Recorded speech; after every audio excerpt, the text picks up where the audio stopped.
ওম শান্তি 21 অক্টোবৰ 2020 সাকাৰ মৰলি আজি বাবাই কৈছে মৰমৰ সন্তানসকল নিতৰ ৰাতি নিজৰ ক্ষতিয়ান উলিওৱা দিনপঞ্জী ৰাখা তেতিয়া ভয় থাকিব যে কৰবাত যাতে নোকচান হৈ নাযায় আজি প্ৰশ্ন কল্পৰ পূৰ্বৰ ভাগ্যশালী সন্তানসকলে পিতাৰ কোনটো কথা তক্ষণাত ধৰিব পাৰিব অৰ্থাৎ বুজিব পাৰিব উত্তৰ বাবাই নিতু সন্তানসকলক যে স্মৃতিত থকাৰ যুক্তি শুনায় হেয়া ভাগ্যশালী সন্তানসকলেহে ধৰিব পাৰিব তেওঁলোকে হেয়া তক্ষণাত কাৰ্যত ৰূপায়িত কৰিব বাবাই কয় সন্তানসকল কিছু সময় একান্তত বাগিচাত গৈ বহা বাবাৰ সৈতে মিঠা মিঠা বাৰ্তালাপ কৰা নিজৰ ক্ষতিয়ান ৰাখা তেতিয়া উন্নতি হৈ থাকিব ওম শান্তি সৈনিকক পোন প্ৰথমে সাৱধান কৰা হয় অনুগ্ৰহ কৰি ধ্যান দিয়া পিতাও সন্তানসকলক কয় নিজক আত্মা বুলি নিশ্চয় কৰি পিতাক স্মৰণ কৰি থাকানে সন্তানসকলক বুজাইছে এই জ্ঞান পিতাই এই সময়তহে দিব পাৰে পিতাইহে পঢ়ায় ভগৱানো বাস হয় নহয় জানো মূল কথা এইটোৱে যে ভগৱান কোনে পঢ়ায় এইটো কথা প্ৰথমে বুজিবলগীয়া আৰু নিশ্চয় কৰিবলগীয়া হয় আকৌ অতীন্দ্ৰিয় সুখটো থাকিব লাগে আত্মা বহুত আনন্দিত হ'ব লাগে আমি বেহদৰ পিতাক পাইছোঁ পিতা এবাৰহে আহি লগ কৰে উত্তৰাধিকাৰ দিবলৈ কিহৰ উত্তৰাধিকাৰ বিশ্বৰ বাদশাহী উত্তৰাধিকাৰ দিয়ে 5000 বছৰ পূৰ্বৰ দৰে এইটো দীঘৰ নিশ্চয় আছে যে পিতাৰ আগমন হৈছে পুনৰ সহজ ৰাজ্যক শিকাবলগীয়া হয় সন্তানসকলক কোনেও নিশিকায় নিজে মুখেৰে মম্মা বাবা উচ্চাৰিত হৈ থাকে কিয়নো শব্দটো শুনে নহয় জানো এয়া হ'ল আত্মিক পিতা আত্মাৰ আন্তৰিক গুপ্ত নিচা থাকে আত্মাহে পঢ়িব লাগে পৰম পিতা পৰমাত্মাটো জ্ঞানেৰে পৰিপূৰ্ণ হয়ে তেওঁ কতো পঢ়া নাই তেওঁৰ জ্ঞান আছে কিহৰ জ্ঞান এও তোমালোক আত্মাহে বুজি পোৱা বাবাৰ গোটেই সৃষ্টি আদি মধ্য অন্তৰ জ্ঞান আছে কেনেকৈ এক ধৰ্ম প্ৰতিষ্ঠা আৰু অনেক ধৰ্ম বিনাশ হয় এয়া সকলো জানে সেইকাৰণে তেওঁ সৰ্বজ্ঞ বুলি কোৱা হয় সৰ্বজ্ঞ অৰ্থ কি এয়া কোনেও একেবাৰে নাজানে এতিয়া তোমালোক সন্তানসকলক পিতাই বুজাইছে যে এইটো শ্লোগান নিশ্চয় লগোৱা যে মনুষ্য হৈ যদি ৰচয়তাৰ ৰচনাৰ আদি মধ্য অন্তৰ সময়সীমাক পুনৰাবৃত্তিক নাজানে তেন্তে কি বুলি কোৱা হ'ব এই পুনৰাবৃত্তি শব্দটি বহুত আৱশ্যক শুধৰণিটো হৈ থাকে নহয় গীতাৰ ভগৱান কোন এই চিত্ৰখন অতি উত্তম গোটেই বিশ্বত এইটো হ'ল সকলোতকৈ 1 নম্বৰ ভুল পৰম পিতা পৰমাত্মাক নজনা কাৰণে আকৌ কৈ দিয়ে সকলো ভগৱানৰে ৰূপ যেনেকৈ সৰু ল'ৰা ছোৱালীক যদি সোধা তুমি কাৰ সন্তান ক'ব আমুকৰ আমুক কাৰ সন্তান অমুকৰ আকৌ কৈ দিব তেওঁ মোৰ সন্তান তেনেকৈ এওঁলোক ভগৱানক নাজানে তেতিয়া কৈ দিয়ে মই ভগৱান ইমান পূজা কৰে কিন্তু বুজি নাপায় গায়ন কৰা হয় ব্ৰহ্মা ৰাতি গতিকে নিশ্চয় ব্ৰাহ্মণীসকলৰ ৰাতি হ'ব এই সকলোবোৰ ধাৰণ কৰিবলগীয়া কথা এই ধাৰণা তেওঁলোকৰ হ'ব যিসকল যুগত থাকে স্মৃতিকে বল বুলি কোৱা হয় জ্ঞানটো হ'ল উপাৰ্জনৰ উৎস স্মৃতিৰে শক্তি পোৱা যায় যাৰ দ্বাৰা বিকৰ্ম বিনাশ হয় তোমালোকে বুদ্ধি যোগসূত্ৰ পিতাৰ সৈতে গঢ়ি তুলিব লাগে এই জ্ঞান পিতাই এতিয়া দিয়ে আকৌ কেতিয়াও পোৱা নাযায় পিতাৰ বাহিৰে কোনেও দিবও নোৱাৰে বাকী সকলো হ'ল ভক্তি মাৰ্গৰ শাস্ত্ৰ কৰ্মকাণ্ডৰ ক্ৰিয়াকলাপ তাক জ্ঞান বুলি নকয় আধ্যাত্মিক জ্ঞান একমাত্ৰ পিতাৰহে আছে আৰু সেয়া ব্ৰাহ্মণসকলকহে দিয়ে আন কাৰো আধ্যাত্মিক জ্ঞান নাই জগতত কিমান ধৰ্ম মত পন্থ আছে, কিমান মত আছে। সন্তানসকলৰ বুজাওঁতে কিমান পৰিশ্ৰম হয়, কিমান ধুমুহা আহে, গায়নো কৰে নাও মোৰ পাৰ লগোৱা। সকলোৰে নাওটো পাৰলৈ যাব নোৱাৰে, কোনোবা ডুবিও যাব, কোনোবা ৰৈ থাকিব, 2-3 বছৰ হৈ যায়, বহুতৰে খবৰে নাই। কোনোবাটো টুকুৰা টুকুৰ হৈ যায়, কোনোবাইতো তাতেই ৰৈ যায়। ইয়াত পৰিশ্ৰম বহুত। কৃত্ৰিম অৰ্থাৎ নকল যোগো কিমান ওলাইছে, কিমান যোগ আশ্ৰম আছে, সেইবোৰৰ কোনোখনে আধ্যাত্মিক যোগ আশ্ৰম হ'ব নোৱাৰে। পিতাইহে আহি আত্মাসকলক আত্মিক যোগ শিকায়। বাবাই কয় এয়াতো বহুত সহজ যোগ, ইয়াৰ নিচিনা সহজ একো নাই। আত্মাহে শৰীৰত আহি ভূমিকা পালন কৰে। সৰ্বাধিক 84 জনম, বাকীটো কম কম হৈ যাব। এই কথাবোৰ তোমালোক সন্তানসকলৰ কিছুমানৰ বুদ্ধিত আছে। বুদ্ধি ধাৰণা কাৎচিতহে হয়। প্ৰথম কথা পিতাই বুজাই যলৈকে যোৱা পোনপ্ৰথমে পিতাৰ পৰিচয় দিয়া। পিতাৰ পৰিচয় কেনেকৈ দিবা, ইয়াৰ কাৰণে যুক্তি উলিওৱা হয়।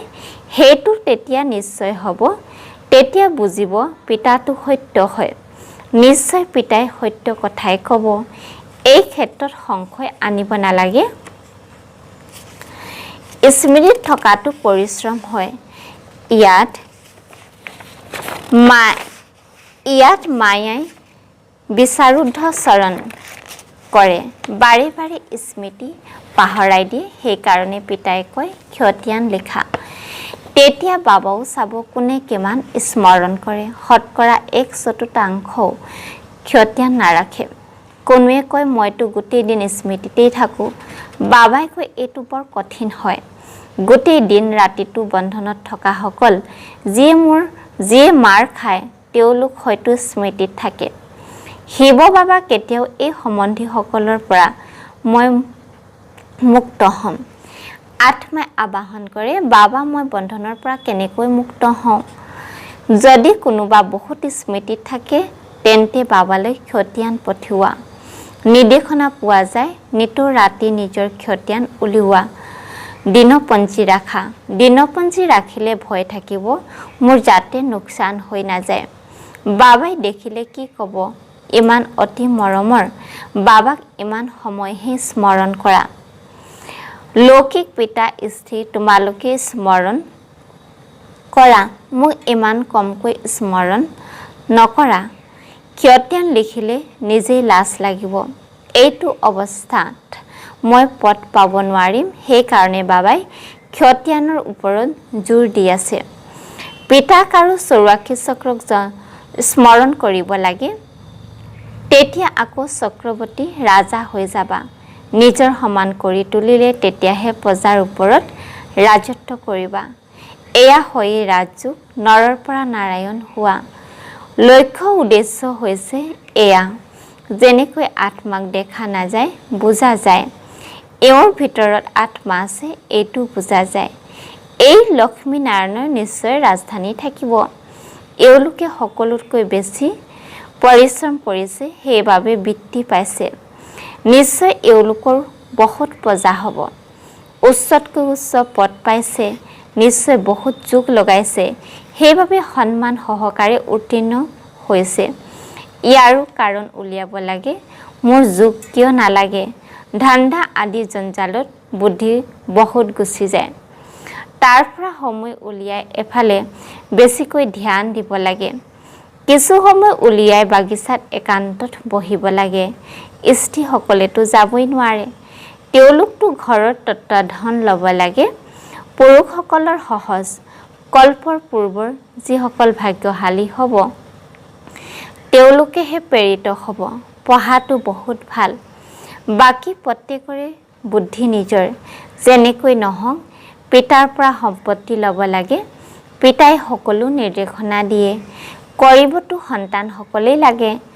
বাবাই সাধাৰণভাৱে নিৰ্দেশনা দিব, এজন ব্যক্তিগতভাৱে আহিও সুধিলে তেতিয়া বাবাই ৰায় দিব পাৰে। তীৰ্থলৈ ডাঙৰ ডাঙৰ পাহাৰৰ ওপৰলৈ যায় তেতিয়া পাণ্ডাসকলে সাৱধান কৰি থাকে। বৰ বিপদ সংকুলভাৱে যায়। তোমালোক সন্তানসকলেতো পিতাই বহুত সহজ যুক্তি শুনায়। পিতাক স্মৰণ কৰিব লাগে, শৰীৰৰ বোধ শেষ কৰি দিব লাগে। পিতাই কয় মোক স্মৰণ কৰা, পিতা আহি জ্ঞান দি গুচি যায়। আত্মাৰ নিচিনা বেগী ৰকেট আৰু একো হ'ব নোৱাৰে। সেই লোকসকলে চন্দ্ৰ আদিৰ ফালে যাবলৈ কিমান সময় নষ্ট কৰে, এয়াও নাটকত নিৰ্ধাৰিত হৈ আছে। এই বিজ্ঞানৰ কলা কৌশলেৰে বিনাশত সহায় কৰে।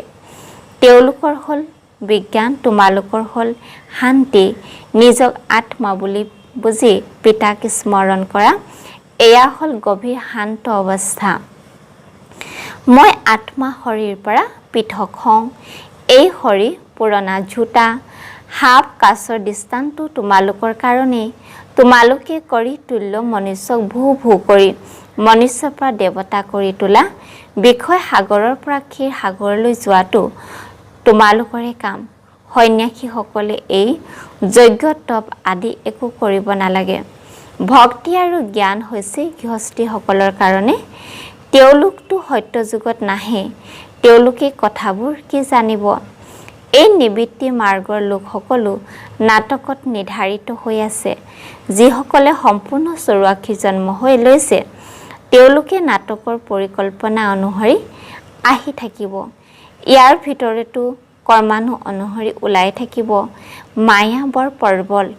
এই দুচকুৰ বৰ আসুৰিক। জ্ঞানৰ তৃতীয় নেত্ৰ পালে দুচকু মাৰ্জিত হয়, আকৌ আধাকল্প কেতিয়াও আসুৰিক নহ'ব। এই দুচকু হ'ল বৰ প্ৰবঞ্চক। তোমালোকে যিমান পিতাক স্মৰণ কৰিবা সিমানেই কৰ্ম ইন্দ্ৰিয় শীতল হৈ যাব। পাছত 21 জন্ম কৰ্ম ইন্দ্ৰিয় চঞ্চলতা আহিব নালাগে। তাত কৰ্ম ইন্দ্ৰিয় চঞ্চলতা নাথাকে। সকলো কৰ্ম ইন্দ্ৰিয় শান্ত সতুগুণী হৈ থাকে। দেহ অভিমান অহা পাছতে সকলো চৈতান আহে। পিতাই তোমালোকক দেহী অভিমানী কৰি তোলে। আধাকল্প কাৰণে তোমালোকে উত্তৰাধিকাৰ পাই লোৱা। যিমান যিয়েই মেহনত কৰিব সিমান উচ্চ পদ পাব। দেহী অভিমানী হ'বলৈ মেহনত কৰিব লাগে। তেতিয়া কৰ্ম ইন্দ্ৰিয় প্ৰতাৰণা নকৰিব। অন্তলৈকে যুদ্ধ চলি থাকিব। তেতিয়া কৰ্মাতীত অৱস্থা পাবা। তেতিয়া সেই যুদ্ধও লাগিব। দিনে প্ৰতিদিনে আৱাজ হৈ গৈ থাকিব। মৃত্যুলৈ ভয় কৰিব। পিতাই কয় এই জ্ঞান সকলোৰে কাৰণে। কেৱল পিতাৰ পৰিচয় দিব লাগে। আমি আত্মাসকল সকলো ভাই ভাই। সকলোৱে এজন পিতাক স্মৰণ কৰে, ঈশ্বৰ পিতা বুলি কয়। হওঁতে কিছুমানে প্ৰকৃতিকো মান্যতা দিয়ে, কিন্তু ঈশ্বৰটো আছে নহয়। তেওঁক স্মৰণ কৰে মুক্তি জীৱন মুক্তিৰ কাৰণে। মুক্তি নাপায়। বিশ্বৰ ইতিহাস ভূগোল পুনৰাবৃত্তি কৰিব লাগে। বুদ্ধিও কয় তেতিয়া সত্য যুগ আছিল, তেতিয়া একমাত্ৰ ভাৰতেই আছিল। মনুষ্যটো একো নাজানে। এই লক্ষ্মীনাৰায়ণৰ ৰাজত্ব আছিল নহয় জানো। লাখ লাখ বছৰৰ কথা হ'ব নোৱাৰে। লাখ লাখ বছৰ হ'লে তেন্তে কিমান অনেক সংখ্যা হৈ যাব। পিতাই কয় এতিয়া কলিযুগ পুৰা হৈ সত্য যুগৰ স্থাপনা হৈ আছে। তেওঁলোকে ভাবে কলিযুগটো এতিয়া শিশু হৈ আছে। ইমান হাজাৰ বছৰ আয়ুস আছে। তোমালোক সন্তানসকলে জানা এই কল্প হৈছে 5000 বছৰৰ। ভাৰততে ইয়াৰ স্থাপনা হৈ আছে। ভাৰতে এতিয়া স্বৰ্গ হৈ আছে। আমি এতিয়া শ্ৰীমতত অনুসৰি এই ৰাজ্য স্থাপন কৰি আছোঁ। এতিয়া পিতাই কয় মামেকম স্মৰণ কৰা। পোনপ্ৰথম শব্দটো এইটোৱে কোৱা, যেতিয়ালৈকে পিতাৰ ওপৰত নিশ্চয় নহ'ব তেতিয়ালৈকে প্ৰশ্ন সুধি থাকিব। আকৌ যেতিয়া কোনো কথা উত্তৰ নাপাব তেতিয়া ভাবিব এওঁলোকে একো নাজানে আৰু কয় ভগৱানে আমাক পঢ়ায়। সেইকাৰণে পোনপ্ৰথমতেতো এটা কথাতে ৰৈ যোৱা। প্ৰথমে যাতে পিতাৰ পৰিচয় নিশ্চয় হয় যে যথাযথ সকলো আত্মাৰ পিতা এজনে আৰু তেওঁ হ'ল ৰচয়িতা। তেন্তে নিশ্চয় সংগমতে আহিব। পিতাই কয়, মই যুগে যুগে নহয় কল্পৰ সংগমতহে আহোঁ। মই হওঁতে নতুন সৃষ্টিৰ ৰচয়িতা, তেন্তে মাজতে কেনেকৈ আহিম? মই আহোঁৱেই পুৰণি আৰু নতুনৰ মাজত। ইয়াক পুৰুষোত্তম সংগম যুগ বুলি কোৱা হয়। তোমালোক পুৰুষোত্তমো ইয়াতে হোৱা। লক্ষ্মীনাৰায়ণ সকলোতকৈ পুৰুষোত্তম। লক্ষ্য উদ্দেশ্য কিমান সহজ, সকলোকে কোৱা হয় এয়া স্থাপনা হৈ আছে। বাবাই কৈছে পুৰুষোত্তম শব্দটি নিশ্চয় লিখা, কাৰণ ইয়াত তোমালোক কনিষ্ঠৰ পৰা পুৰুষোত্তম হোৱা। এনেকুৱা মুখ্য কথাবিলাক পাহৰিব নালাগে। আৰু সময়ছোৱা তাৰিখো নিশ্চয় লিখিব লাগে। ইয়াত তোমালোকৰ প্ৰথমৰ পৰাই ৰাজ্য আৰম্ভ হৈ যায়, অন্য ৰাজ্য প্ৰথমৰ পৰা নহয়। তেওঁলোকতো ধৰ্ম প্ৰতিষ্ঠাপক অহাৰ পাছতহে সেই ধৰ্মৰ বৃদ্ধি হয়। কোটি হিচাপত হ'লে তেতিয়াহে ৰাজত্ব চলিব। তোমালোকৰতো আৰম্ভণিৰ পৰা সত্য যুগত ৰাজত্ব হ'ব। এইটো কাৰো বুদ্ধিত উদয় নহয় যে সত্য যুগ ইমান ৰজা ক'ৰ পৰা আহিল।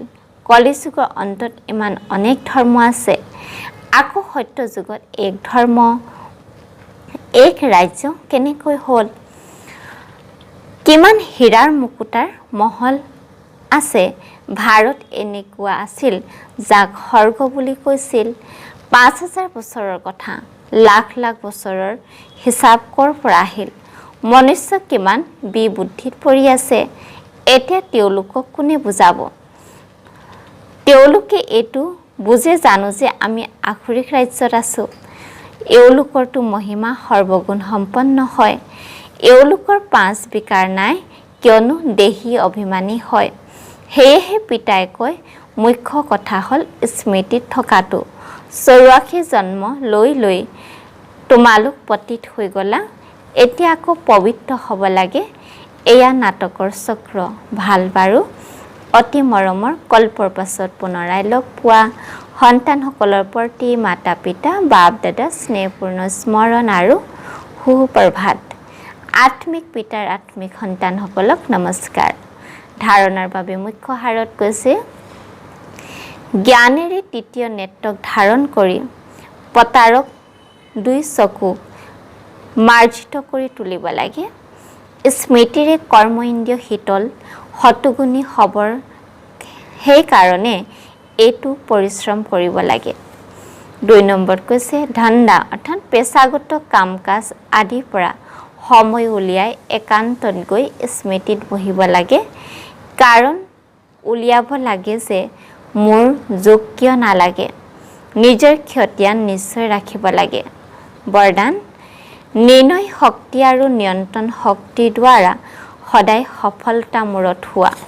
বিস্তাৰত কৈছে কোনো লৌকিক বা অলৌকিক কাৰ্যত সফলতা পাবৰ কাৰণে বিশেষকৈ নিয়ন্ত্ৰণ শক্তি আৰু নিৰ্ণয় শক্তিৰ আৱশ্যক হয়। কিয়নো যেতিয়া কোনো আত্মা তোমালোকৰ সম্পৰ্কত আহে, তেতিয়া প্ৰথমে নিৰ্ণয় কৰিব লাগে যে এওঁক কি বস্তুৰ দৰকাৰ। নাড়ী স্পন্দন চাই চিনাক্ত কৰি তেওঁৰ প্ৰয়োজন অনুসৰি তেওঁক তৃপ্ত কৰা আৰু নিজৰ নিয়ন্ত্ৰণ শক্তিৰ দ্বাৰা আনৰ ওপৰত নিজৰ অচল স্থিতিৰ প্ৰভাৱ পেলোৱা, এই ২টি শক্তিয়ে সেৱাৰ ক্ষেত্ৰত সফলতা কৰি তোলে। শ্লোগানত কৈছে সৰ্বশক্তিমান পিতাক সংগী কৰি লোৱা, তেতিয়া মায়াৰ কাগজ বাগ হৈ যাব। ওম শান্তি।